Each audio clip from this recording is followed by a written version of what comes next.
नमस्कार। मेरा नाम विजय रैना है और आप देख रहे हैं द कश्मीर डायलॉग यूट्यूब और फेसबुक पे लाइव इस टाइम।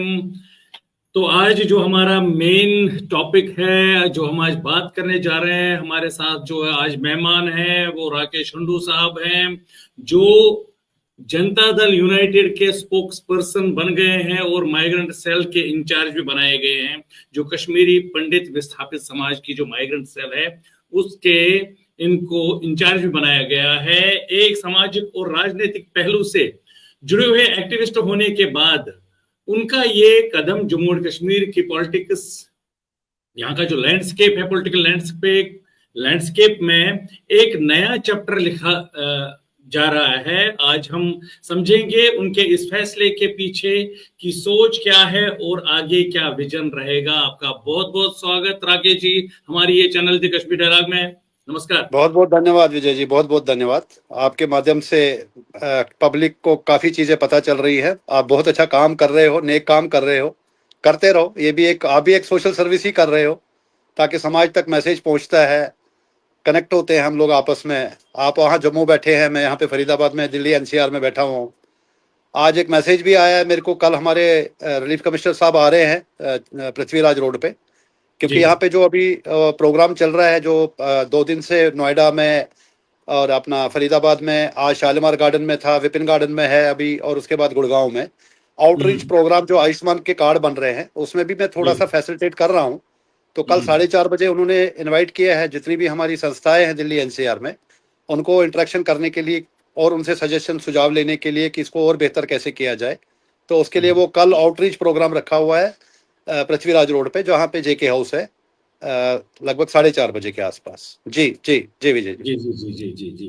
तो राकेश जी ये बताइए कि जेडीयू में अभी आपका जो है अपने अपनी जगह कैसे बनाई और माइग्रेंट कम्युनिटी के लिए क्या रोड मैप रखा है? देखिए विजय जी, जैसे आप मेरे को जानते हो, मैं तो अपने समाज के लिए पिछले 36 साल से काम कर रहा हूँ। चाहे वो गीता भवन हो, जब माइग्रेशन हुई थी, चाहे वहाँ पे स्कूल खुलवाने, कॉलेज खुलवाने, जितने भी वहाँ पे कैंप लगे, उस टाइम पे जी बकाया साहब हमारे डिविजनल कमिश्नर थे, कैसे टेंट अरेंज किए गए। वो बकाया साहब ने अपने इंटरव्यू में भी बोला है कि वॉर फुटिंग पे टेंट लगाए गए, हालांकि वो जगह नहीं थी, लेकिन मजबूरी थी उस टाइम पे कि एक हजूम वहाँ से 4 लाख 5 लाख विस्थापित हमारी कम्युनिटी के लोग आ गए थे। मेरे ख्याल में 75 लोगों की ज्यादा एकोमोडेशन थी नहीं वहाँ पे गीता भवन में। तो अब हम ट्रांजिट लोग आ रहे थे तो उनका एक ही ठिकाना था जो श्रीनगर से या वैली के किसी भी पार्ट से भाग रहा था। वहां से एक्टिविज्म शुरू हुआ। उसके बाद फिर सिक्योरिटी फोर्सेस का इनविटेशन आया, सिक्योरिटी फोर्सेस के काम किया जब वहाँ पे जगमोहन जी थे। उसके बाद फिर कुछ मजबूरी की वजह से, मुझे थ्रेट की वजह से जम्मू कश्मीर छोड़ना पड़ गया। फिर मैं अलग अलग स्टेट्स में प्राइवेट सेक्टर में जॉब करते करते मैं बेंगलोर भी रहा, मैं राजस्थान रहा, मैं चंडीगढ़ रहा, लुधियाना रहा, अभी फाइनली मैं अभी फरीदाबाद में सेटल हुआ हूँ। तो ये एक्टिविज्म मेरे खून में ही था, तब से था, आज भी है और कल भी रहेगा। और ये जब तक धरती पे है तब तक समाज की निष्काम सेवा करते रहेंगे। अब आपका ये जो सवाल है कि मैंने जेडीयू क्यों ज्वाइन किया, आपको याद होगा 2008 में दीवानी साहब स्वर्गीय, मैं उनको नमन करता हूँ। जी वो जी जो एक्स ब्यूरोक्रेट थे, दीवानी साहब, मट्टू साहब, जो हमारे दोदा साहब थे यहाँ पे, एम के काव जी साहब थे यहाँ पे। तो एक कलकत्ता में कनकलेव हुआ था, वहाँ पे हमने एक पॉलिटिकल पार्टी फ्लोट की थी, क्योंकि हमारी जी जी पॉलिटिकल वॉइस थी नहीं, ना पहले थी, ना आज है, ना कल मतलब थी। तो फिर हमने 2008 में एक रजिस्टर कराई पॉलिटिकल पार्टी, जिसमें मैं खुद श्रीनगर हजरतबल कॉन्स्टिट्यूंसी डॉक्टर फारूक अब्दुल्ला के अगेंस्ट में उठा, ये जान के भी कि मेरी जमानत जब्त हो जाएगी। बट ये एक था अपने आप को कनेक्ट करना रूट से, और उनको एक मैसेज देना कि हमने कश्मीर मतलब उस टाइम मजबूरी में छोड़ा है, लेकिन हम जब तक हम जिंदा है तब तक हमारा जो कश्मीर पे हक है, हमारी 5,000 साल की हिस्ट्री है, हम छोड़ेंगे नहीं। जी और वही जी प्रयास चलता आ रहा है, चलता आ रहा है। बट अनफॉर्चुनेटली कुछ उसके बाद में स्कैटर्ड है हम लोग। मट्टू साहब बैंगलोर में है, दीवानी साहब स्वर्गवास हो गए। उसके बाद विजय चिकन जी थे वहाँ पे, वो भी बेचारे काफ़ी एक्टिव थे, उनकी डेथ हो गई। यहाँ दिल्ली एनसीआर के हमारे प्रेसिडेंट थे, क्या बोलते हैं, प्यारेलाल राजदान जी, वो बेचारे अभी ऑपरेशन करके वो भी अब ओल्ड एज में हैं। तो जी मैंने जी देखा कि मैंने बोला एक देखो, आवाज़ उठाने के लिए तो कमरे में बैठ के, बेडरूम में बैठ के तो आवाज़ हमारी कोई सुनेगा नहीं, ना सुन रहा है कोई पिछले 35-36 साल से। मैंने ये बिल्कुल। सोचा कि मेरा जेडीओ एक एनडीए का पार्ट रहा है, एनडीए का पार्ट है, हमारे माननीय नीतीश कुमार जी मोदी जी के काफी क्लोज है। तो मैंने एक ये रास्ता ढूंढा कि अपनी आवाज मोदी जी तक कैसे पहुंचा पाऊं, जिसके लिए हमारी जी चाहे जितनी भी बीजेपी के वहां पे हमारे कश्मीरी केडीडी मान लो आप, या जितने भी हमारे जी। नेता है वहां पे, हाँ हो हाँ सकता है वो बिल्कुल अपनी आवाज मोदी जी तक नहीं पहुंचा पा रहे हो। तो मैं दिल्ली में बैठा बिल्कुल। हूं, तो मैं हम्म, कनेक्ट पार्लियामेंट के नजदीक बैठा हूं, तो कोशिश कर रहा हूं, प्रयास वही है। अपना कोई हम्म। पर्सनल इंटरेस्ट तब भी नहीं था, आज भी नहीं और कल भी नहीं रहेगा। जी जी यही एक जी। रास्ता था। इससे पहले आपने देखा होगा, मैंने एक वीडियो भी जारी किया था। हमारे यहाँ पे सुरेश खन्ना जी हैं, जो इस टाइम पे यूपी के फाइनेंस मिनिस्टर हैं, और जी योगी जी के राइट हैंड है वो, और 9 बार के वो सांसद रहे, पार्षद वो रहे हैं, एमएलए रहे हैं। शाहजहांपुर एक जगह है यूपी में। मैं उनसे भी सेक्रेटरी में मिलने गया था। उन्होंने वहां से एलजी मनोज सिन्हा जी उनके खास मित्र भी हैं, और उनके हम्म, साथ रहे भी हैं। वो भी आप खुद ही सोच सकते हो, जो आदमी 9 बार मतलब एमएलए रह चुका है, जब सपा की जी सरकार थी, बीएसपी की सरकार थी, तो आप समझ सकते हो वो कितने स्ट्रांग है बीजेपी में। जी अभी मैं बिल्कुल। जा रहा हूँ फर्स्ट वीक में दोबारा जेडीयू ज्वाइन करने के बाद, उनसे भी मैं निवेदन करूंगा कि योगी जी के से मीटिंग मेरी करवाएं। कोशिश हम्म, प्रयास वही है कि अगर बोलते ना, सीधी उंगली घी नहीं निकलता है तो उंगली टेढ़ी करनी पड़ती है, और कश्मीरी में हम्म, बोलते हैं वक्त पे चुमाना पेवा खरस्ती बाबू। मैं इसको बिल्कुल। दूसरे तरीके से एक्सप्लेन कर रहा हूँ आपको, कि हम्म, उंगली टेढ़ी करनी है, चलो एक प्लेटफॉर्म तो चाहिए, एक बैनर तो चाहिए। उस बैनर के माध्यम से जो हमारे पीएम पैकेज वालों के इश्यूज है, जैसे 34 डीएम ट्रिपल आर है, उनकी हम्म, बेचारों की वहाँ पे क्या बोलते हैं, सुपरमेटिव जॉब्स है, कोई परमानेंट जॉब नहीं है। उसके बाद ट्रांजिट कैंपों जी में उनको बोला जा रहा है रिटायरमेंट के बाद आपको छोड़ना है। जवन हम्म, के क्वार्टर 14 साल से कंप्लीट नहीं हो रहे हैं, वो मैं अलग से जी फॉलो अप कर रहा हूँ। जो वहाँ पे हम्म, कंस्ट्रक्शन है, जोहर कंस्ट्रक्शन जो काम कर रही है, रोज मेरी उनसे बात होती जी है। जी उसको मैंने ये बोल दे हम्म, रखा है अपना नंबर, कहीं कोई अटक जाए काम, मैं रिलीफ कमिश्नर हम्म, साहब से रिक्वेस्ट करता हूँ। फंड्स की प्रॉब्लम है, उसके लिए मैं बात करता हूँ। तो पर्पज यही था कि समाज की सेवा करनी है, और कोई मेरा कोई पॉलिटिकल एम्बिशन पहले भी नहीं था और आज भी नहीं था। इसलिए मैंने जी जेडीयू जी ज्वाइन किया, इसके अलावा मेरा कोई बिल्कुल। और मकसद नहीं था। जी तो जी आपको विजय क्या जी। लग रहा है कि जिस हिसाब से जम्मू कश्मीर में जो जेडीयू की पोजीशन है, अभी जो जेएम शाहीन है इसके प्रेसिडेंट है जम्मू कश्मीर के, तो उतना तो यहाँ पर कुछ ऐसा है नहीं। तो क्या आपको लग रहा है कि जेडीयू जो है जम्मू कश्मीर के पॉलिटिकल डिस्कोर्स में एक नया अल्टरनेटिव के रूप में उभर सकता है? क्यों नहीं उभर सकता है? आप ये देख लीजिए, अगर वहां पे तेहरगामी जी सीपीआईएम से लड़ते हैं, जीतते हैं, और मिनिस्टर भी बनते हैं, तो हम निराश क्यों हो? देखो, प्रयास तो करने हैं। आज जो वहां पे दुर्दशा है, ये आपको पता है। श्रीनगर में बीजेपी कितने भी घोड़े घिस ले, कितना भी पैसा फूक ले, वहां उनकी कितने भी कैंडिडेट आज तक उठे हैं भाई, प्रैक्टिकली आपको पता है, वहां से तो एक भी इनका कोई जी एमएलए बन ही नहीं सकता है। सारा डिपेंडेबिलिटी आज, हम्म, अगर 28 एमएलए हैं जम्मू से, तो वो बीजेपी के हैं। श्रीनगर में एनसी की हम्म, सरकार है। तो वहां पे हम्म, ये जब तक ये डिविजनल पॉलिटिक्स चल रही है, वहां पे तो थर्ड जी ऑप्शन के तौर पे जेडीयू बन सकती है। क्यों नहीं बन सकती है? अगर आपके इरादे हम्म, नेक है, आप समाज के लिए कर रहे हो, तो देखो अल्टीमेटली ये वोट का मैटर है। कि जेडीयू में कोई हम्म, ऐसी कोई बुरावट नहीं है कि अगर हम कोई कैंडिडेट खड़ा करते हैं कल, और अपने समाज को या अपनी जो वहां की टनल पार के जो लोग हैं, उनकी वो भी आज निराश है। एनसी ने जो वादे किए थे कि हम 200 यूनिट बिजली फ्री देंगे, उसमें फेल हो गए वो। सिलेंडर देंगे, उसमें फेल हो गए वो। आज वो गिरे हुए हैं, उनको आज बोल रहे हैं कि ये बीजेपी की बी पार्टी बनी पड़ी है। वहां पे पीडीपी ऑलमोस्ट खत्म हो चुकी है, जब से उन्होंने हम्म, कोalition में सरकार बनाई थी बीजेपी के साथ जी में। जी वहां पे वो जी बीजेपी आ रहा, जो सबसे स्ट्रांग थी मुफ्ती सईद की कॉन्स्टिट्यूंसी, वहां पे महबूबा मुफ्ती हार गई। अब आप बताओ हम्म, कि इस टाइम पे सज्जाद लोन को बोलते चाहिए बीजेपी की बी पार्टी है, वो जो हम्म, अपने बुखारी जी है उनको बोलते हैं बी पार्टी है। तो हम हम्म, एक बैनर के तले एक निष्काम सेवा करना चाहते हैं जम्मू कश्मीर की पब्लिक को।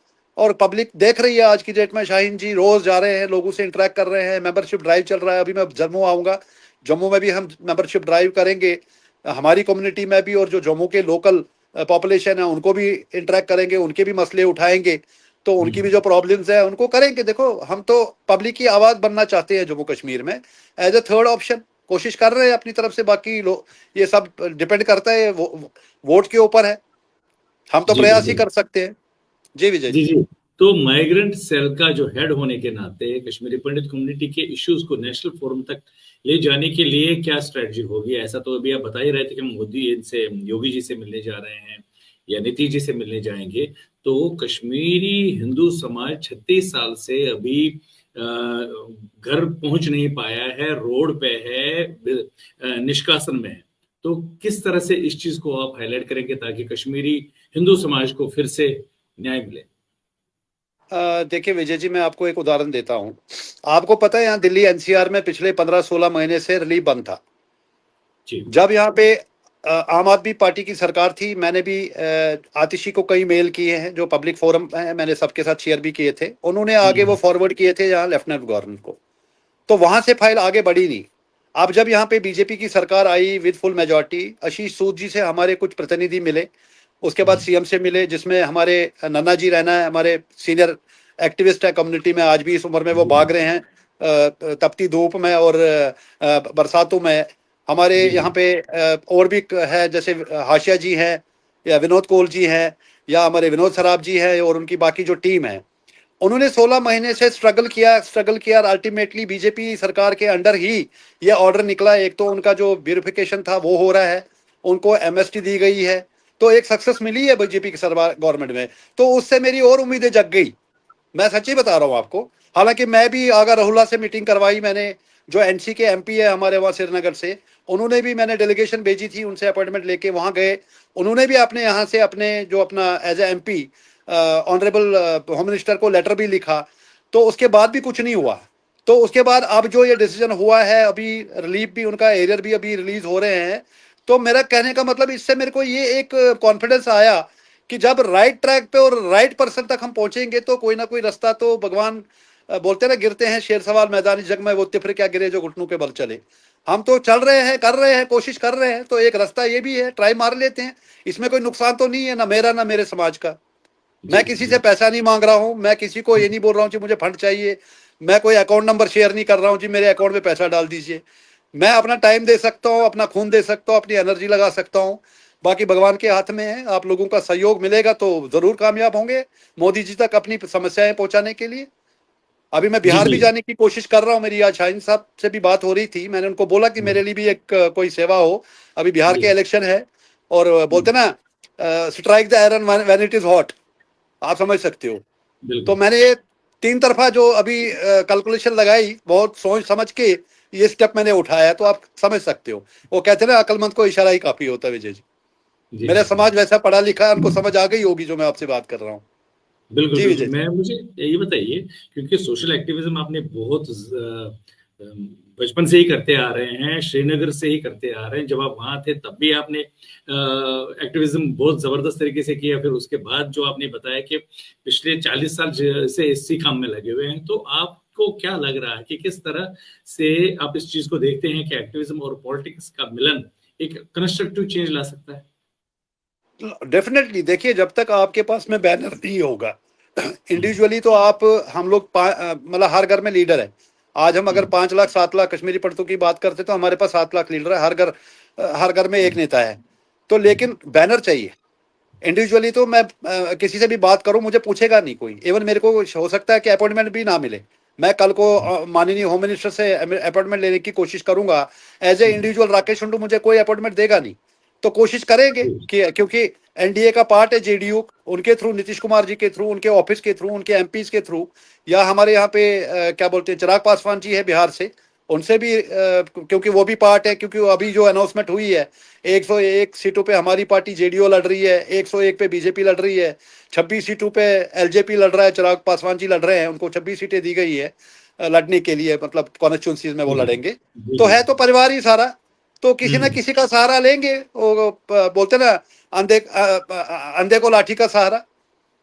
तो बिल्कुल आप लाठी सही कह रहे लाठी हैं। लाठी लाठी उठाई है मैंने, लाठी तो गांधी जी ने भी उठाई थी साबरमती से, और हिंदुस्तान को आज़ादी दिलाई थी। हम तो गांधी जी को मानते हैं, हमारे जिन्होंने हमें आज़ादी दिलाई, तो वो भी लाठी लेके निकले थे, मैं भी एक लाठी लेके निकला हूँ समाज के लिए।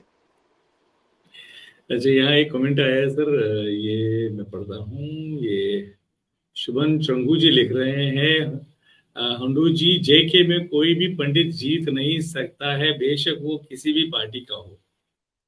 मैं जीतने के लिए तो ना 2008 में उतरा था मैदान में, ना 2024 में जब मैं पार्लियामेंट इलेक्शन के लिए गया था और मेरा वोटर कार्ड गायब कर दिया गया, तब भी मैंने हिम्मत नहीं मारी।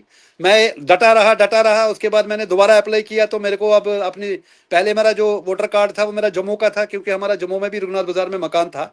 My birth place is originally Jammu, हमारा पुश्तैनी घर रघुनाथ बाजार में था। मैं विंटर में वहीं होता था और बाकी मेरी स्कूलिंग कॉलेज वगैरह सब श्रीनगर से हुआ। उसके बाद जो मेरा अब वोटर कार्ड बना है वो बना है मेरे डेविस स्कूल है हमारा रैनावारी में, वहाँ मेरा वोट है जो मैंने पीछे एम फॉर्म के थ्रू में यहाँ पे वोटिंग जब हुई थी वहाँ पे असेंबली और पार्लियामेंट की, तो जेके हाउस में मैंने वोट डाला था। तो मैंने वोटर कार्ड नया बनाया, फिर मैं असेंबली इलेक्शन के लिए लड़ने गया। वो कहते हैं ना, चंगू जी को मैं जवाब देना चाहता हूँ, गिरते हैं शेर सवार मैदानी जंग में, वो तिफर क्या गिरे। तो हम लड़ाई सरेंडर तो करेंगे नहीं। बाकी जीत हार कोई एमएलए बन के भी जरूरी नहीं है कि एमएलए बन के ही मैं समाज को सेवा कर पाऊँ। As a worker, as a social active, मैं जयपुर में 10 साल समाज की सेवा करी है। आप जयपुर वालों से पूछ सकते हैं, उनको ये नहीं पता होता था कि कलेक्ट्रेट कहाँ है, सेक्रेटरेट कहाँ है। मैं खुद गाड़ी लेके जाता था, फॉर्म भरता था, चाहे वो माइग्रेशन सर्टिफिकेट होती थी एडमिशन के लिए, चाहे वो रिलीफ होता था वहाँ पे। मैं वसुंधरा राज के दरवाजे पे कई बार गया हूँ, मैं अशोक गहलोत जी से कई बार मिला हूँ, आज भी मेरे को वो पर्सनली नाम से जानते हैं। और मेरे जाने के बाद आज जबलपुर का हशर देख लीजिए, ना वहाँ रिलीफ मिल रही है, ना वहाँ माइग्रेट सर्टिफिकेट मिल रही है। आज लोग वहाँ पे रियलाइज कर रहे हैं कि राकेश हंडू जी जब थे तब क्या था और आज राकेश हंडू जी के जाने के बाद क्या हो रहा है। तो मैं छोटे वो बड़ी बात कर रहा हूँ विजय जी, आप ये वेरीफाई कर सकते हो। और जो भी मेरे को देख रहे हैं, आप जयपुर में जाके देख लीजिए। आज मुझे टीएडीए ऑफर कर रहे हैं कि आप आ जाइए हमारे घरों में रहिए, लेकिन उनको आज भी ये कॉन्फिडेंस है ये काम हंटू जी ही करा सकते हैं। करा सकते ब्यूरोक्रेटों हैं। से बात करने के लिए भाई साहब बिल्कुल जिगरा बिल्कुल। चाहिए। जी यू जी शुड बी बिल्कुल, आप स्ट्रॉन्ग सही। Headed to talk to bureaucrats. मेरी तो डिबेटें तो होती थी किरोड़लाल मीना जी से, जो वहाँ के उस टाइम पे मिनिस्टर थे रिलीफ एंड रिहेबिलिटेशन। जब मैं उनके पास पहली बार गया उनके घर पे, और मुझे बोलते ये कौन से डिपार्टमेंट में आता है। आईएएस ऑफिसरों से मेरी वहाँ पे डिबेट होती थी रिलीफ एंड रिहेबिलिटेशन। वहाँ पे जो सेक्रेटरी थे मिस्टर सी के मैथ्यू, मेरे को आज भी नाम याद है, वो उनको धारा 370 क्या है वो नहीं मालूम था। वो मैंने उनको समझाया किन बेसिस पे वहाँ पे माइग्रेंट सर्टिफिकेट देनी चाहिए, वो मैंने उनको ड्राफ्ट करके दिया है लेटर। तो कहने का जी मतलब है ब्यूरोक्रेसी से लड़ना या ब्यूरोक्रेसी को प्रेजेंटेशन देना हर हर आदमी का खेल नहीं है सर। हम प्राइवेट सेक्टर के लोग हैं, मुझे पता है गज्जे को कंगा कैसे बेचना है। बिल्कुल सही कह रहे हैं। तो मुझे एक बार बताइए, यहाँ कुछ कमेंट्स और है वो भी मैं पढ़ूंगा। तो मुझे बताइए कि जैसा आपको पता है कि पिछले इतने सालों से, जैसे 35 साल की मैंने बात की, 36 साल हो रहे हैं हमें विस्थापन को। जो कश्मीर में पीएम पैकेज के बारे में भी आप बात कर रहे थे, वहां जो हमारे पीएम पैकेज एम्प्लॉयज हैं वो बहुत परेशान हैं। जम्मू में जो अब यहाँ रह रहे हैं जो माइग्रेंट्स हैं, रिलीफ नहीं बढ़ रहा है। इन्फ्लेशन इतना हुआ है कि जिस वजह से लोग उस रिलीफ के बीच में अपना परिवार नहीं चला पा रहे हैं। और बिल्कुल बहुत बिल्कुल। बड़ी डिमांड उठी है कि रिलीफ को बढ़ा रहे हैं, बढ़ा रहे हैं, बढ़ा रहे हैं, लेकिन पिछले तकरीबन 10 साल होने को है कि रिलीफ के बारे में कोई सुध नहीं ली गई, राशन के बारे में कोई सुध नहीं ली गई है। जगती टाउनशिप या जो भी हमारे माइग्रेंट क्वार्टर्स हैं उनकी हालत खस्ता है, वहां लोग डरते हैं रहने को। अभी जो बरसात जम्मू में हुई थी, आपको पता है, जग जाहिर ये एक्सपोज हुए कि किस तरह से वहां लोगों के छतों से पानी टपक रहा था, किस तरह से वो बिल्कुल जर्जर हालत में वो बिल्डिंग्स हैं।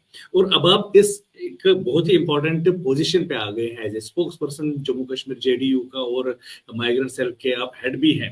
तो किस तरह से इस आवाज को, इस परेशानी को कश्मीरी पंडित जो भुगत रहा है पिछले 36 साल से घर से बेघर होने के बाद, कैसे इस चीज को आप आगे ले लेंगे, और ताकि कश्मीरी पंडित समाज कहीं ना कहीं उनको आराम मिले।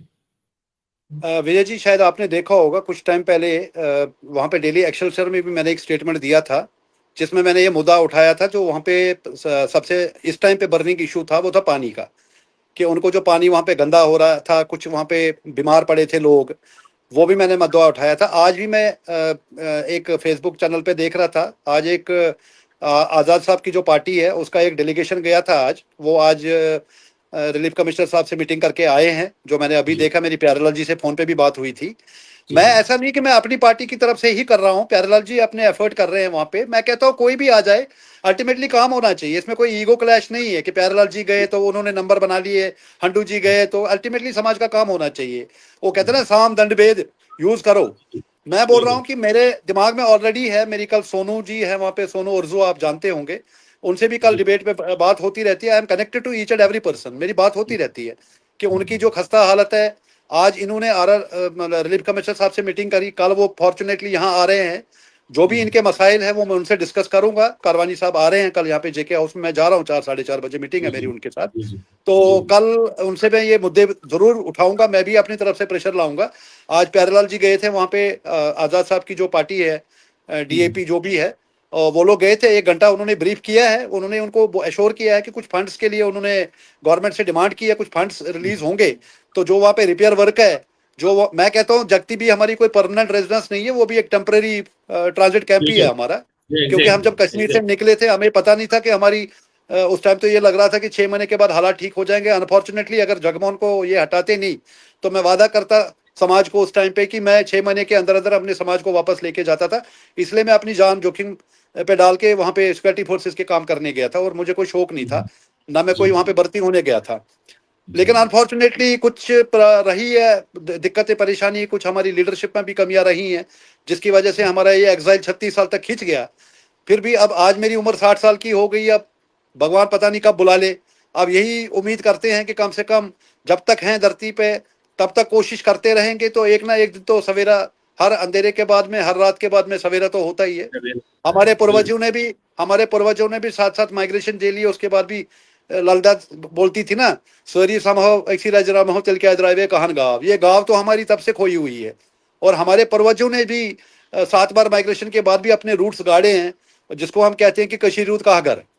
तो वो वक्त आएगा, कोशिश कर रहे हैं, बट इस टाइम पे मेरा जो कंसर्न है कि वो हमारे जो बच्चे वहां पे ऑलरेडी गए हैं, अपनी एमएनसीज में नौकरी छोड़ छोड़ के, 1-1 1.5 1.5 लाख रुपए पर मंथ की सैलरी छोड़ के आज की डेट में वहां पे 50,000 तनख्वाह पे जॉब कर रहे हैं, ना किराया दे रहे हैं, वहां पे 15-15 20 हज़ार रुपए, करोड़ों का वो अब तक रेवेन्यू दे चुके हैं वहां के लोकल्स को। इन टर्म्स ऑफ खाने पीने की तो बात छोड़ो, आप जो वहां पे किराए के मकान में राजबाग में रह रहे हैं, जवाहर नगर में रह रहे हैं, सिटी में रह रहे हैं, किराया, इन्फ्लेशन, ये मुद्दे भी हैं। उसके लिए अभी जमन के लिए लड़ाई चल रही है, ताकि उनको कम से कम बेचारों को एक चीज से तो राहत मिले। आज मुझे खबर आई है कि दरबार मुंह भी शायद शुरू होने वाला है। तो जम्मू में जो प्रॉब्लम चल रही थी बिजनेस की, अब थोड़ा बहुत जम्मू में दरबार मुंह के चक्कर में लोग आएंगे तो जम्मू का भी थोड़ा बिजनेस बूम करेगा। तो कंसर्न्स हैं जेएंडके के, खाली कश्मीर के नहीं है या कश्मीरी पंडितों के नहीं, जम्मू के भी कंसर्न्स है। पूरी जम्मू कश्मीर हम के। कोशिश करेंगे, स्टेट हमारा है, चाहे वो जम्मू हो चाहे हमारा कश्मीर हो, सबके अभी मुद्दे और एक उठाएंगे। न्यूज आई है राकेश जी, और एक न्यूज आई है जो यहाँ बहुत बड़ा डोल नगाड़े बजाए गए थे कि फॉरेन इन्वेस्टमेंट यहाँ आ रहा है, और आए भी बहुत सारी कंपनीज, लेकिन उन्हें बोरी बिस्तरा बांध के वापस चली गई हैं। तो आप देखिए कि कहाँ क्या जा रहा, हम सोच रहे थे कि यहाँ न जाने कितना पैसा आएगा, जिस हिसाब से जम्मू कश्मीर की इकोनॉमी हमारी बहुत स्ट्रांग होगी, लेकिन कहीं ना कहीं गवर्नमेंट हमारी जो है फेल रही है उनको टिकाने में। उनको जो फेलिसिटेशन जो उनसे वादे किए गए थे वो नहीं हुए हैं, जिस वजह से वापस भाग गए हैं। तो बहुत प्रॉब्लम्स हैं जी। मेरे को याद है, मैं उदाहरण देता हूँ, जब मैंने एक्टिविज्म शुरू किया था, 90 की बात है, उस टाइम पे करण सिंह जी जो हमारे महाराजा हरि सिंह के पुत्र हैं, बड़े स्ट्रांग लीडर होते थे और मिनिस्टर भी थे कांग्रेस गवर्नमेंट में। जी। मुझे याद है एक दिन वो परेड में भाषण दे रहे थे, उससे पहले वो मेरे साथ में उन्होंने कोई कैंपों का दौरा किया, मैं भी परेड चला गया उनका भाषण सुनने के लिए। वहां पे उन्होंने जम्मू वालों को एक ही चीज बोली थी, ये आपके माध्यम से अपने भाई जम्मू वालों को मैं मैसेज देना चाहता हूँ, क्योंकि मैं जम्मू में पढ़ा हूँ, बड़ा हूँ, 6 महीने में जम्मू में ही रहता था। मैंने बताया आपको जो रघुनाथ बाजार में हमारा घर था, और वो फादर ने फिर बेच दिया। अभी मेरे ब्रदर वहां पे रह रहे हैं कमला पैलेस में के रोड पे, क्योंकि वहाँ सिटी में थोड़ा कंजेशन था, इस वजह से बेच दिया वो। अदरवाइज वो हमारा 64 से ग्रैंडफादर ने मकान लिया था वहाँ पे, तो हम दरबार मुंह की तरह से आते थे। तो करण सिंह ने वहां पे यही बोला, बोले जब भी मैं मिनिस्ट्री में रहा तो जम्मू वाले मेरे पास आते थे, वो एक ही चीज की डिमांड करते थे कि शराब के ठेके की लाइसेंस। तो शेख मोहम्मद अब्दुल्ला ने क्या किया, हर घर के बाहर दुकानदारी खोल दी इनकी, और वहां पे गुंडाइज्म था, तलवारी चलती थी। कश्मीरी पंडित आ गए, वहां एजुकेशन आ गया, लोग को हम जहां जहां गए हमने अच्छाइयां फैलाई वहां पे। कश्मीरी पंडित बच्चे गए स्कूलों में, कॉलेजों में स्कॉलरशिप लेने लग गए, इंजीनियरिंग करने कर्नाटका आ गए, या बेंगलोर आ गए, महाराष्ट्र चले गए, पूना चले गए। आज वहां भी जागरूकता आ गई जम्मू के बच्चों में। जम्मू के बच्चे भी आज कॉम्पिटेंट हो गए हैं, फर्स्ट पोजीशन ला रहे हैं, 99.9% ला रहे हैं। तो जहां जहां कश्मीरी पंडित गया, उसने अपने जो वहां के समाज के लोग थे उनको भी एजुकेशन दी, उनको भी आगे बढ़ाया। तो कहने का मतलब ये है कि जम्मू में भी बहुत कुछ करने को है, बट अनफॉर्चुनेटली जम्मू में, जैसे बता रहा ना मैंने, करण सिंह ने बोला फिर बाद में बोले कि आज इस समाज को देखो। मैं कल पुरखू मिश्री वाला कैंपों में गया, तो मैं एक कैंप में जाके हैरान हो गया, मेरी आंखों में आंसू आ गए कि एक औरत जिसने 4 मंजिल मकान छोड़ा, बगीचे छोड़े, बागान छोड़े, वो वहां पे एक स्टोव पे खाना बना रही है। और एक तरफ से उसको खलन कर रही है और दूसरी तरफ से बच्चे को पढ़ा रही है। उसको पता नहीं फ्यूचर अपना, लेकिन बच्चे के लिए वो आज भी कंसर्न है, जिसका सब कुछ बर्बाद हो चुका है। जो आज टेंट में रह रही है 55 डिग्री या 50 डिग्री टेम्परेचर में, आज वो बच्चे को पढ़ा रही है। She is concern about her future, she is concern about his future. तो ये उस टाइम करण सिंह ने बोला है। तो कहने का मतलब ये है कि आज जो 28 हमारे वहां पे एमएलएज है बीजेपी के, यूनिवर्सिटी वोट डाला, वन साइडेड वोट डाला, सारी सीटें ऑलमोस्ट बीजेपी ने ले ली। वो कर क्या रहे हैं जम्मू के लिए? मैं जम्मू वासियों से पूछना चाहता हूं, वो कर क्या रहे हैं? आज मुझे दिल्ली में बैठ के आज जेडीयू का सहारा लेना पड़ रहा है अपने समाज के लिए, जेएंडके की प्रॉस्पेरिटी के लिए। तो वो लोग जो ऑलरेडी इलेक्टेड है, जिनको वोट डाला गया है, वो कर क्या रहे हैं? वो क्यों नहीं सड़कों पे निकलते हैं? जब वहां पे अमरनाथ एजिटेशन हुई थी, मुझे याद है बीजेपी वाले, मैं भी उस टाइम जम्मू में था, जब चक्का जाम हो गया था वहां पे, मेरे ख्याल में पहली बार हिस्ट्री में जम्मू में इतने टाइम स्ट्राइक रही थी। सड़कों पे थे यही लोग जिनके मैं नाम ले रहा हूं आपके सामने। टेंट लगे थे सड़कों पे, कारपेट लगे थे, सड़कों पे बैठे हुए थे जब वो एजिटेशन हुई थी अमरनाथ वाली 60 दिन 70 दिन के लिए। चक्का जाम में वहां पे साइकिल नहीं चलने दिया था जम्मू में। आज ये चुप करके क्यों बैठे हैं? जो जिन लोगों के विश्वास पे वो जिन्होंने वोट डाला है, आज विश्वासघात कर रहे हैं। हमारे जुगल किशोर शर्मा जी, तो उन्होंने तो पार्लियामेंट में मेट्रो चला दी जम्मू में। आपने शायद वो वीडियो देखा होगा, वायरल हुआ था काफी वो भाषण। वायरल हुआ था। वो तो parliament floor of the house पे झूठ बोल रहे हैं कि जम्मू में मेट्रो चल रही है। परेड से मेट्रो शुरू होगी तलातलों तक। क्या दिखा रहे हैं? यही तो प्रॉब्लम है विजय जी। उसमें उन्होंने बोला था कि इसको चौपर चल रहे हैं, चप्पल पहन के लोग चौपरों में चढ़ रहे हैं। इसको कठुआ के साथ भी कनेक्ट किया जाए। मैं बोल रहा हूं आपको। अब ये देखो, ये जम्मू कश्मीर के लोगों को समझना चाहिए, देख के भी क्यों अंधे बन रहे हैं कि जिनको आपने इलेक्ट किया वो parliament floor of the house क्या झूठ बोल रहे हैं। वही हमारे समाज का हाल है। हमारे जो वहां पे केडीडी है, आई एम सॉरी टू से, वहां पे चांद जी बढ़ते पहले सिर्फ फोटो में खिंचा लो जगती जाके। आज हमारे राजीव जी हैं, आज वो एक्टिव हो गए, आज वो कैंप फिर रहे हैं। मेरे को पता चला, हाँ मेरे को पता चला भी कैंपों में घूम रहे हैं वो। बहुत अच्छी बात है, मैं तो सल्यूट करता हूँ। मैं बोल रहा हूँ राजीव जी जो आज कर रहे हैं, मैं उनको सल्यूट करता हूँ। देखिए मुझे पर्सनल किसी से नहीं है, जो अच्छा काम करेगा मैं उसके साथ हूं। मुझे कोई पर्सनल थोड़ी है, वो भी मेरी समाज का हिस्सा है। जी बिल्कुल, उनमें कोई क्वालिटीज होगी तभी उनको ये चार्ज दिया गया है। नहीं बहुत अच्छा काम कर रहे हैं, हमने देखा। I am publicly appreciating him. He's doing a wonderful job. Floods आए थे, फ्लड्स में वो फ्लड के दौरान, मैं बोल रहा हूँ कि मेरे घर में भी फ्लड आया था, उस टाइम मेरे घर में थे। नहीं, he is doing a wonderful job. My full support and full appreciation for him. जो अच्छा काम करेगा, भले वो किसी पार्टी से भी हो, मुझे कोई दिक्कत। मैं बोल रहा हूँ जब हमारी यहाँ पे दिल्ली एनसीआर में प्रॉब्लम थी, तो मैं तो एनसी, जिसको हमने एक वोट नहीं डाला, मैं तो एनसी के एमपी के पास अपनी डेलीगेशन भेजी, जिनको हमने एक वोट नहीं डाला। He was so cautious. उनको बोला कि यार मेरा अभी यहाँ पे घर शिफ्ट हुआ है, यहाँ पे मेरा अभी किचन चालू नहीं हुआ, तुझे मैं तुम्हें चाय पिलाता यहाँ पे। और ही वाज सो कटियस। आप वो लोग शायद मेरे को सुन रहे होंगे। यही टीम, जिन टीम ने अभी सक्सेस हासिल करी है, जो अभी ऑर्डर निकले हैं, यही टीम वहां भी गई थी। सारे साम दंड भेद यूज कर लिए थे हमने। और उन्होंने लेटर लिखी थी, उसके बाद मेरे को कॉपी भेजी उन्होंने, जो एमएचए को लिखी थी कि इनका जो कंसर्न है इसको प्रायोरिटी बेसिस पे उठाया जाए। तो प्रयास तो चारों तरफ से हुए हैं। मैं उनको डिस्क्रेडिट, मैं आगा रहुला को भी डिस्क्रेडिट नहीं देना चाहता हूं। बाकी वो जो स्टेटमेंट देते हैं वो उनके पॉलिटिकल मसले हैं, लोकल मसले हैं। चाहे वो जो पीएसए में डिटेनीज है उनके बारे में कुछ बोलते हैं, या 370 को बोलते हैं कि वापस से लाना चाहिए, वो उनका पॉलिटिकल है। मुझे मेरे काम से मतलब है। मेरे लिए तो उतना किया उन्होंने, जबकि मेरे समाज ने उसको वोट नहीं डाला तो लोकलू नहीं है, उनके लिए तो बात करेगा वो, उनके दिल की बात तो करेगा वो उसका अपना प्रोवोकेटिव है। बट मेरे लिए तो ये था कि मेरे को टाइम दिया, मेरे लोगों को सुना, उनको बिठाया, नालमुद किया, बाहर तक छोड़ने आया एज ए एमपी, जबकि हमने उसको एक वोट नहीं डाला। We should not be thankless people. Yes. तो राकेश जी, यहाँ बहुत सारे कमेंट्स कुछ आए हैं, पढ़ेंगे, और जहां आपको लगेगा तो आप जवाब दे देना। ये बिल्कुल बिल्कुल बिल्कुल बिल्कुल। विनोद कोल साहब लिख रहे हैं, हंडू साहब कश्मीरी पंडित कम्युनिटी के शेर हैं। विनोद कोल लिख रहे हैं यूट्यूब पे। विनोद बान साहब लिख रहे हैं, respected Nitish ji has changed side several times, do we expect same in near future, your views? He will never change. गलतियां होती है, मैंने वही चीज बोली है ना, गलतियां होती है, बट चुना बोलते हैं ना, सुबह का बूला अगर शाम को घर लौटाए तो उसको बूला नहीं कहते हैं। गलतियां हो जाती, इट इज पॉलिटिक्स। उसके बाद बीजेपी ने दोबारा उनको इनवाइट किया तो वापस आ गए ना वो। जी जी जी। शुभन लाल दर साहब लिख रहे हैं, बीजेपी ने हमें इस्तेमाल किया आज तक, अब आप भी कर लो। मैंने आज तक, मैं बीजेपी की तो बात कर ही नहीं रहा हूं यहाँ पे। ये सबको पता है किसने क्या किया है। बोलते ना, सब पब्लिक फोरम में है, डोमेन में है। बट प्रयास जारी है, अल्टीमेटली करेगी तो बीजेपी ही करेगी। बट वही चीज है कि सही चीज, मैं उदाहरण दिल्ली का क्यों बार बार दे रहा हूं। यहाँ पे जो काम आम आदमी पार्टी नहीं कर पाई, 15 महीने से कितने हमने प्रोटेस्ट किए, कितने धरने दिए, चाहे वो जंतर मंतर हो, चाहे डीसी ऑफिस हो। मैं वहां भी गया था, तपती तपती धूप में, पसीने में, हमारे बुजुर्ग बेचारे 70 साल के, 80 साल के सड़कों पे बैठ गए। कितने प्रोटेस्ट किए, नहीं हुआ।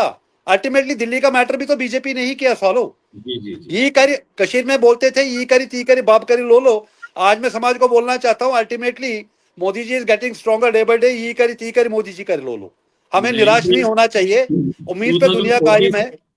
राकेश जी, ये जो अभी सिनेरियो है, 19 सॉरी 2047 तक बीजेपी कहीं नहीं जा रहे, वो बैठी हुई है। इस बाकी जाएंगे सारे। नहीं, बट मेरी तो उम्मीद है, मैं यूपी घूमता रहता हूँ, जो काम योगी जी ने यूपी में किए हैं, चाहे वो गुंडागर्दी को लगाम लगाना, 12-12 बजे रात तक मैं ट्रेवल करता हूँ वहां पे। मैं अपनी आंखों से बरेली, मुरादाबाद, बिजनौर, कौन सी ऐसी जगह नहीं है जहां मैं जाता नहीं हूँ ऑफिशियली।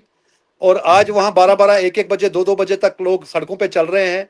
कहीं कोई पुलिस का निशान नहीं है। जो सड़कें चौड़ी की गई हैं। आज बरेली का आप मार्केट देखोगे तो आप पहचान नहीं पाओगे, आज मुरादाबाद की आप मार्केट देखोगे पहचान नहीं पाओगे। मतलब हर सिटी को इतना बढ़िया कर दिया है योगी जी ने। क्राइम खत्म कर दिया पूरा। बिल्कुल, जितने भी डॉन थे यहाँ पे, माफिया था, उनको खत्म कर दिया। मैं तो भगवान से प्रार्थना करता हूँ कि जब भी बीजेपी में चेंज आए तो योगी जी आप दिल्ली पधारे। हमें योगी दिल्ली जी की बहुत कूच करे, जरूरत है हिंदुस्तान में। दिल्ली कूच करे। हाँ, मोदी तो जी भी, मोदी जी भी अल्टीमेटली यूपी ही आए 2 बार। यूपी से ही जी जीत जी के जी। गए हैं, हमारे वाजपेयी जी भी यूपी से ही जीत के गए हैं। तो तो ये, यूपी। जी जी, ये सचिन रैना जी लिख रहे हैं, no need of any tag, दबंग कार्यकर्ता for community man of words kindly pay my regards through your channel. ये सचिन रैना जी फेसबुक पे लिख रहे हैं। Sachin ji, thank you very much, thank you. I am for the community. I will be for the community and I will die for the community. This is my बोलते हैं ना, खून में है। कभी कभार घर वाले डांट देते हैं तो मैं बोलता हूँ कि मेरा ब्लड ग्रुप ही चेंज करना पड़ेगा। मेरा फॉर्चुनेटली ब्लड ग्रुप भी बी पॉजिटिव है। तो जी आई हैव बहुत बीन अच्छी, ऑलरेडी पॉजिटिव, हमेशा रहा हूँ मैं।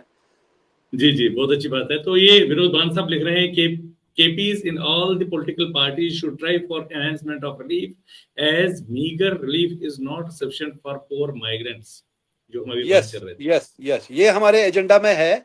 मैं बहुत जल्दी दिवाली के बाद मैं श्रीनगर जा रहा हूँ। I will have a press conference with Shaheen साहब। I will take up this issue from Srinagar, जो बोलते हैं ना बैटल ग्राउंड। जो लड़ाई के मैदान से बोलना है वो शायद सेंटर तक पहुंचेगी ज़्यादा जल्दी।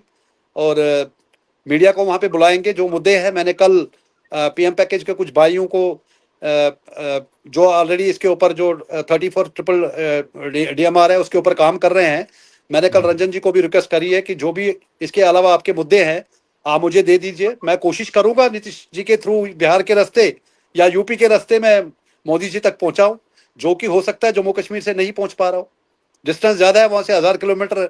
मेरे घर से तो मुश्किल से 20 किलोमीटर है पार्लियामेंट या मोदी जी का घर। हो सकता है मैं जल्दी पहुंच जाऊं, अपने समाज के मसले सटाऊं। कोशिश जी जी करेंगे। जी जी। ये वी कॉल साहब लिख रहे हैं, राकेश जी नमस्कार, regards Vikram Koul KP volunteers.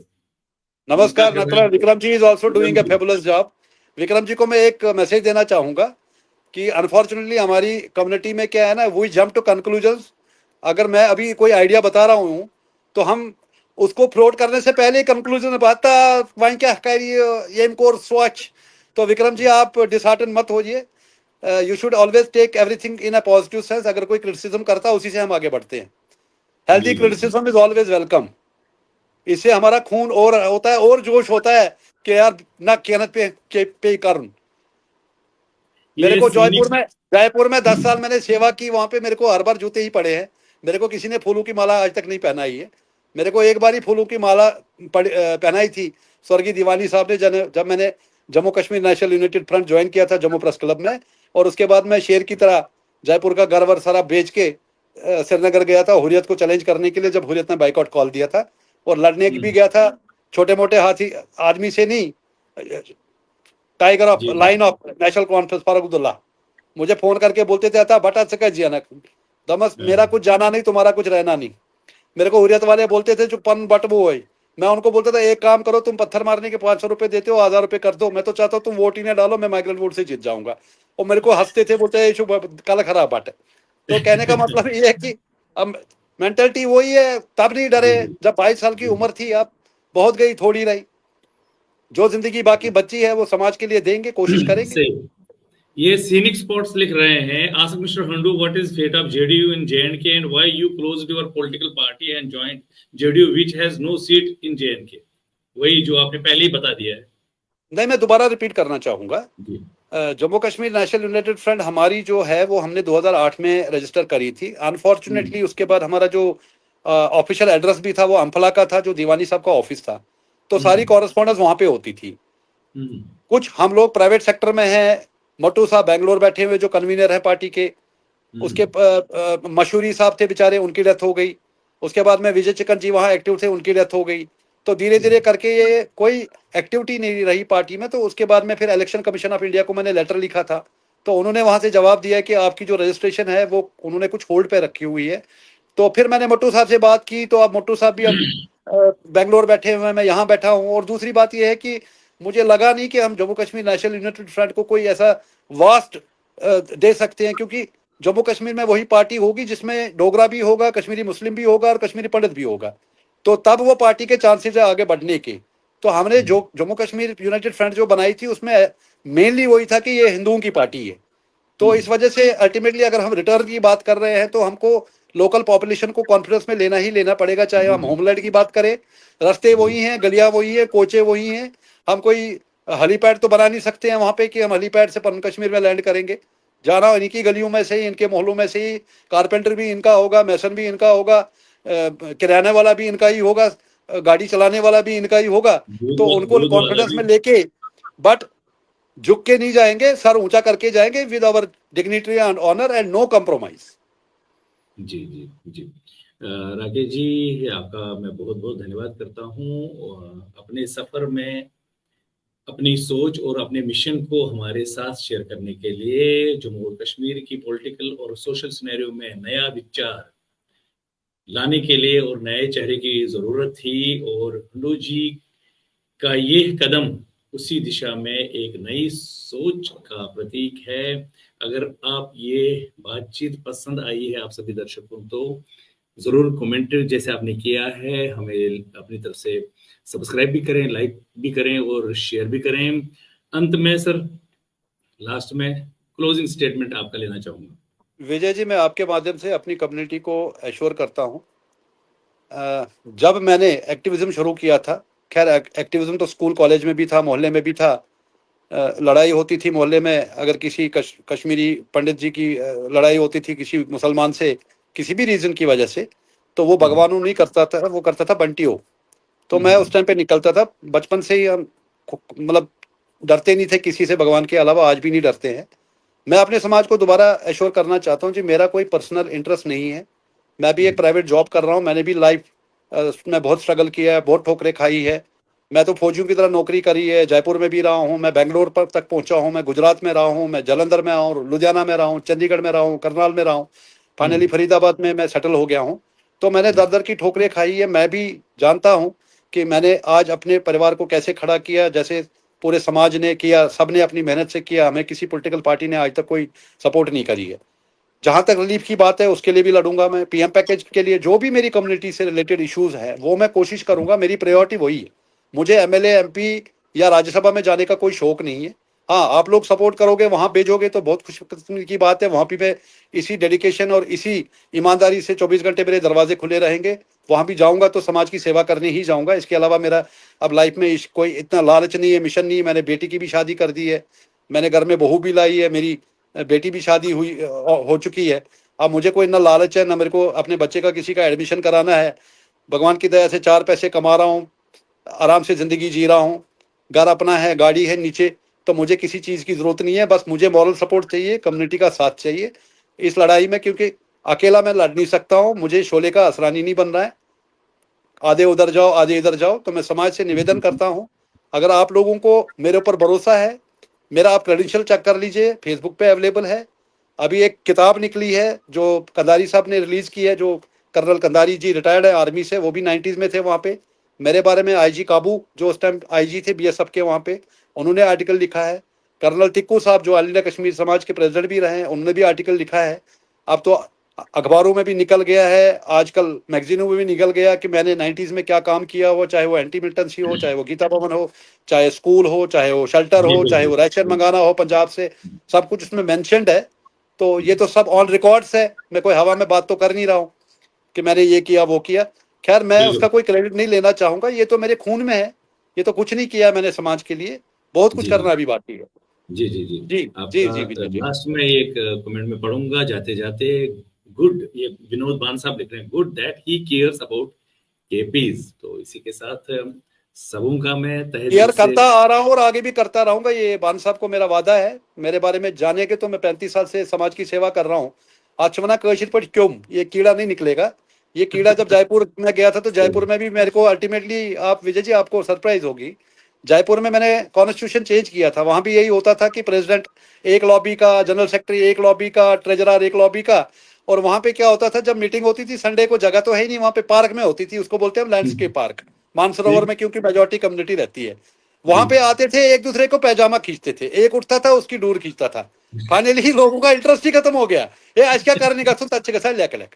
Finally अच्छा। आई चेंज द कॉन्स्टिट्यूशन कि let us elect one person as a president, let him choose his team, और उसके बाद वो समाज का काम करेगा, and you can pull him from the collar अगर वो काम नहीं करेगा। That was the reason I sustained there as a president for 10 years। जी जी and whenever I requested them 2 years as per the constitution election करना है, हे वंका छो election करून चानी खुद जार कभी शिकाट सीट चानी खुद जार कुछ है कि गच्छित सही। अशोक गेहलोतस लात कडे दरवाजा से इज्जत चानी खुद कभी शिकाट बेरोक्रेटस से आई continued there। अगर कोई गाड़ी प्रॉब्लम थी ऐसा they used to come to me, I used to go to any minister without any appointment। मैं घुस जाता था लात मार के, गट्स चाहिए उसके लिए। तो ये एक्टिविज्म तो बचपन से आ रहा है, ये जाएगा जिस दिन ऊपर वाला बुला लेगा बस। तब तक राकेश जी। ऑनेस्टी में मैं समाज को वादा करता हूँ, मेरी ईमानदारी में कभी भी इलेक्शन लड़ा, अपनी जेबों से लड़ा है, किसी के पास मैं गया नहीं कटोरा लेके कि मैं दी पर्स। 10 लाख रुपए मैंने 2000 जयपुर का मकान बेच के 2008 में इलेक्शन में लगा दिए थे कश्मीर में। इलेक्शन लड़ना कोई मजाक की बात नहीं है। अभी मैं 35,000 रुपये, 6 महीने के बाद मेरा 35,000 रुपये, 25,000 रुपये मैंने भरा था जब मैंने पार्लियामेंट इलेक्शन लड़ना था।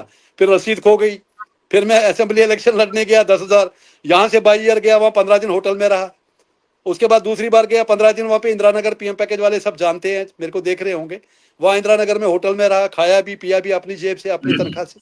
तो मेरे को कोई बाप ने अलग से पॉलिटिकल फंड नहीं रख रखा है यहाँ पे, मैं भी मेहनत से मजदूरी से नौकरी कर रहा हूँ। बट जज्बा है तो परवाह नहीं करता मैं किसी की, 10 रुपए जेब से लग जाए या लाख रुपए लग जाए, सब अपनी समाज के लिए कुर्बान है, कोई दिक्कत नहीं। बिल्कुल बिल्कुल। तो राकेश जी, हमारी चैनल की तरफ से और हमारी तरफ से आपको बहुत बहुत बधाई कि आपको एक बहुत ही इम्पोर्टेंट जो है पद दिया गया है, ताकि कश्मीरी पंडितों की जो आवाज और उग्र हो और लोगों तक पहुंच जाए, उसके लिए आप काम करेंगे, हमें पूरी उम्मीद है। और जिस तरह से आपने अभी अपना सारा कुछ बताया कि आपका मिशन क्या है, आप किस लिए कर रहे हैं, तो पूरी उम्मीद है कि आप उस पर खरे उतरेंगे। और बिल्कुल मुझे लग रहा है कि जो कम्युनिटी इस टाइम जैसे कमेंट भी कर रही है, तो बहुत पॉजिटिव कमेंट्स भी आ रहे हैं, और जो हमारा समाज है वो आपके पीछे खड़ा है। और हम चाहेंगे कि आप जो है जिस हिसाब से आप काम कर रहे हैं वैसे ही करते रहें, और कम्युनिटी की जो खिदमत है वो करते रहें। आपका बहुत बहुत धन्यवाद। बहुत नमस्कार। बहुत धन्यवाद विजय जी। सल्यूट करता हूँ मैं आपको और समाज को। मैं पीछे नहीं हटूंगा, जहां पे पहली छाती पे पहली गोली आएगी, कोई बात नहीं। बहुत बहुत धन्यवाद। बहुत बहुत धन्यवाद।